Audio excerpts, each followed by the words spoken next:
Сладкарското магазинче сме подготвили всичко, с което десертите стават по-красиви, по-вкусни и малко по-професионални, дори когато рецептата започва с «дано стане».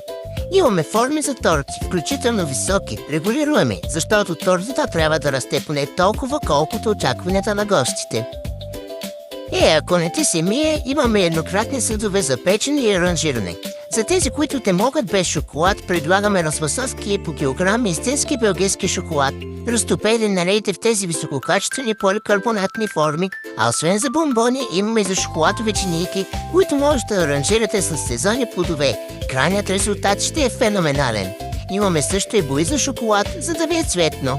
Ако обичате да си приготвяте домашен сладолед, даваме ви идея да разнообразите с вкуса за укусителните паси на фънкейкс или оран, горски плодове, ягода, половинка, крем-брюле, кокос, карамел, дъвка и още, и още. Имаме още различни екстри глизоти за професионалисти, круканче, филирано бадемче за хоросани черешки и огледална глазура. В крайна сметка, ако пък толкова не се занимава да печете нещо в тези жеги, може да си вземете от вкусните празни еклерчета или кошнички до тарталети. Напълня ги с нещо кефти сладко, кефти солено. При нас може да откриете и смеси за кремове и печива, които стават толкова бързо, че докато кажете «аз днес няма да се занимавам много», кремът вече е готов, мъфят се във фурната, а вкъщи започват да питат «може ли да пробвам само едно?»